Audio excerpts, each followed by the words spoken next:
We used to have intelligent youths in Nigeria. We used to have youths who stood against injustice, youths who fought for what was right. We used to have youths who said enough is enough. We used to have youths who said Sorosoke. We used to have the kind of youths who fought for independence, youths who went on tooth and nail to get independence for their nation. That is the kind of youth we used to have. Now we have an entertainment youths that are almost toothless bulldogs, ranting on social media without doing anything. And when it comes to the real fight, give them a little money and they forget their mission. This is the kind of youth we have today in Nigeria. But today, in the Diary of a Broken Man, we want to look at 3 important people who fought for what we know today as Nigeria, who fought for independence of Nigeria. Join me in the Diary of a Broken Man. Remember to subscribe, to like, to share, and to comment. Today we talk about Nigeria's nationalism, citing Herbert Macaulay, Nnamdi Azikiwe, and Obafemi Awolowo as the fathers of nationalism. The rise of nationalism and the demobilization for independence were profoundly shaped by 3 visionary leaders, Herbert Macaulay, Nnamdi Azikiwe, and Obafemi Awolowo, respectively. Each played distinct yet complementary roles in uniting diverse ethnic groups, challenging colonial rule, and laying the groundwork for what we know today as independent Nigeria. So now let's start with the main man, who is Herbert Macaulay, the father of Nigeria's nationalism. Herbert Macaulay, the father of Nigeria's nationalism. So let's talk about his key contributions. Early anti-colonial activism. A trained engineer turned journalist, Macaulay became Nigeria's first prominent nationalist.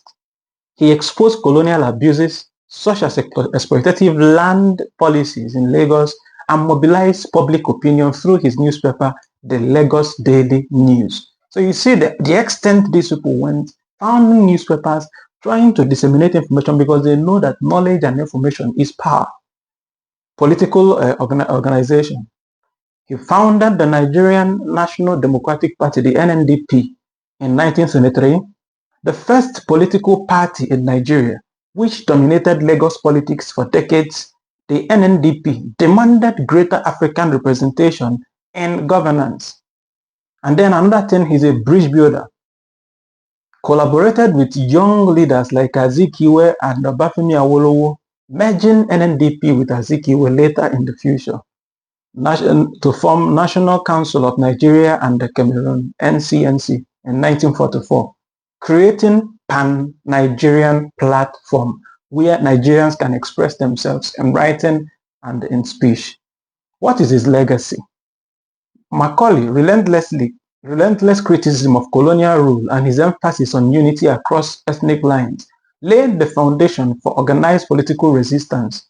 His death in 1946 marked a transition to a new generation of leaders. Nnamdi Azikiwe, Zik, the Pan-Africanist visionary. His key contributions: media mobilization.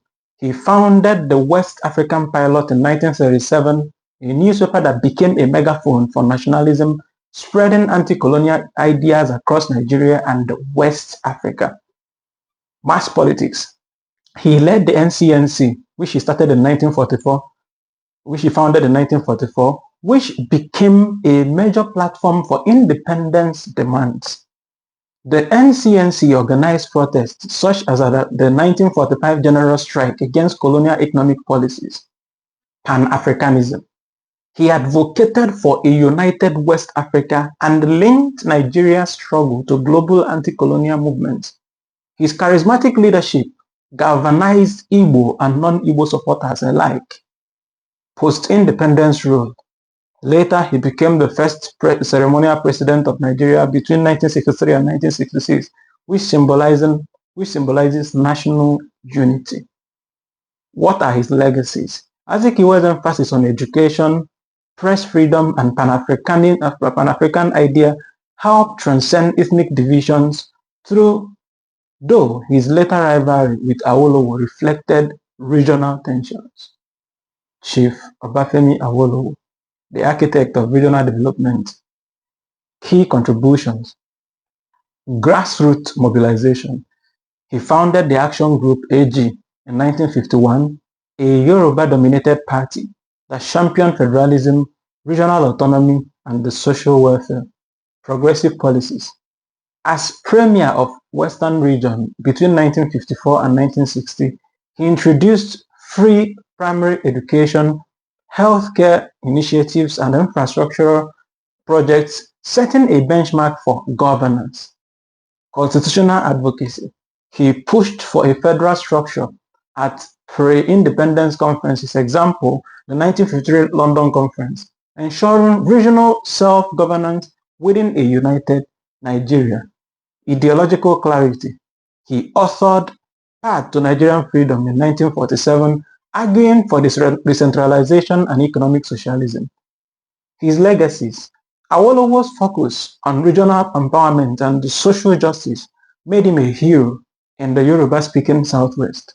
Through his federalism debates with Azikiwe deepened North-South political divides. What are the collective impacts on independence? 1. Complementary strategies. Macaulay laid the groundwork for political organizing. Azikiwe mobilized masses through media and Pan-Africanist rhetoric. Awolowo institutionalized regional governance and welfare policies. Uniting and dividing forces. While all three sought independence, their ethnic basis, Yoruba for Awolowo, Igbo for Azikiwe, and ideological differences, federalism versus centralism or centrism, sowed seed for post-independence regionalism. Constitutional milestone. The participation in colonial conferences, example, the 1957 Constitutional Conference, pressured Britain to concede self-governance. Nigeria achieved independence on October 1st, 1960, as you know. Modern relevance of these three icons. Political legacy. Azikiwe and the Awolowo Party, NCNC and AG, evolved into Nigeria's dominant post-independence parties, shaping today's APC and PDP, respectively. Federal debates. Awolowo's advocacy for decentralization remains central for Nigeria governance challenges. Inspiration. Their emphasis on education, press freedom, and anti-corruption resonates in contemporary movements like the NSAS movement.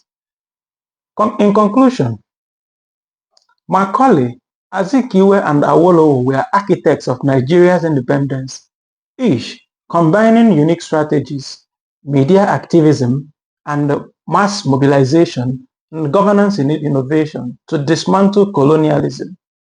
While their rivalries reflected Nigeria's ethnic complexities, their collective efforts ensured the birth of Africa's most populous nation.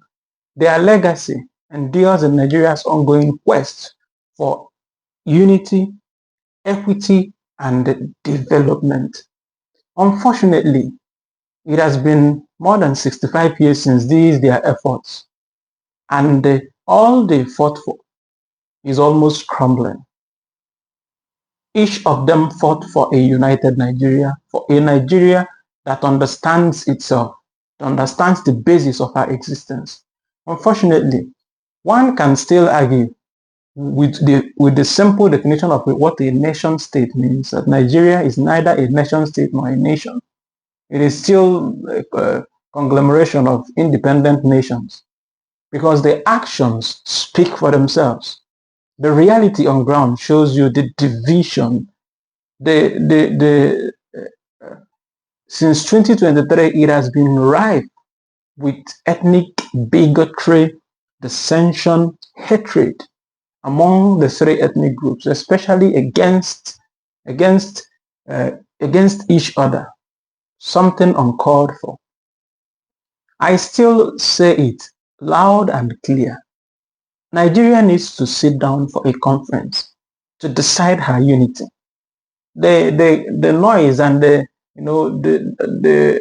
This constant saying that Nigeria's unity is non-negotiable begs to question when the reality on ground is showing you a divided nation. We can't even agree on a particular thing. The only thing that unites Nigeria now is just music and the football, maybe basketball. That's the only thing that unites Nigeria. The average Yoruba man doesn't want to see the Hausa man or the Igbo man. The average Hausa man hates the Igbo man naturally. And you ask yourself, how then can we chat forward? How can we move forward when we can't even agree on a particular thing as a nation?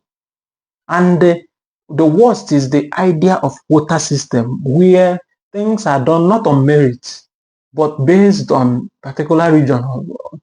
That kind of backward mentality.